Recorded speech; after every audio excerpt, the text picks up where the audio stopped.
Il faut savoir qu'au début du XXe siècle, deux recueils de Jean-Joseph Mouret ont attiré, entre autres, l'intérêt de la Société des musées de Grasse, présidée par François Carnot. Le but de François Carnot était de créer un centre autour de la Provence orientale, à l'image du musée d'Arles pour la Provence occidentale. C'est pour cela que lui et son équipe ont enrichi le musée d'art et d'histoire de Provence d'un centre de documentation. C'est donc en 1993, lors de notre catalogage des documents musicaux, que nous y avons découvert l'existence de ces deux recueils. Nous allons à présent vous présenter des extraits de l'un d'eux. Troisième recueil des divertissements du nouveau théâtre italien, par Monsieur Mouret, musicien de la Chambre du Roi, et dédié à Monseigneur le Duc d'Orléans. Daté de 1718 et comprenant 26 divertissements, il est publié et vendu, comme bien souvent pour des ouvrages musicaux, dans plusieurs lieux. Au domicile du compositeur, chez l'auteur, place du Palais Royal, proche du Café de la Régence. Oui, par manque de numérotation des maisons dans les rues, les descriptions pour arriver à bon port sont compliquées et les points de repère donnés aux habitants se basent sur des lieux connus comme le Café de la Régence, lieu incontournable pour toute personne de haut rang.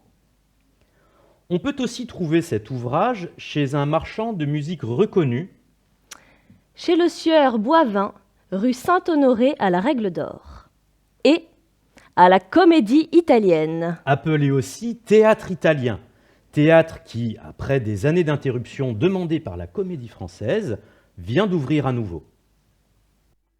Venite comporta, per allegrezza e sanità, per allegrezza, allegrezza, per allegrezza e sanità, per allegrezza, allegrezza, per allegrezza e sanità. Venite in fretta, farete prova, come si trova in questo loco, benché per poco, gioia perfetta,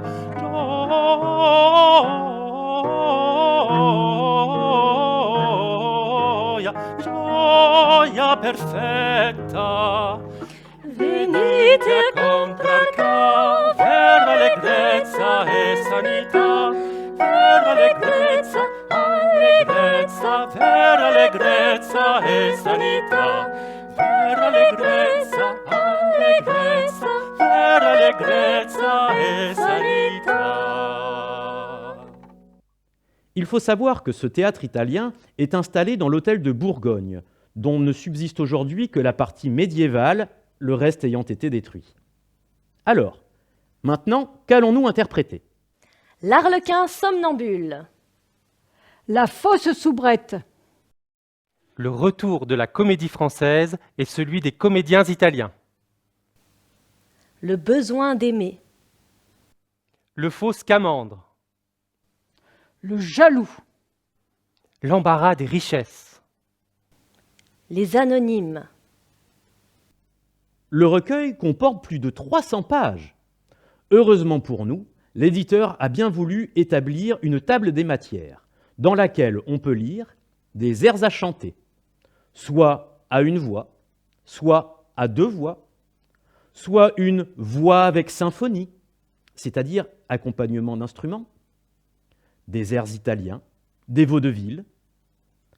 Parmi les airs de symphonie, vous entendrez un branle-guet, une forlane, des passe-pieds, des gavottes, Une contredanse, une marche, des menuets, une bourrée.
Quant aux airs chantés, nous avons surtout choisi des vaudevilles, traitant de galanterie, allant parfois jusqu'à la grivoiserie.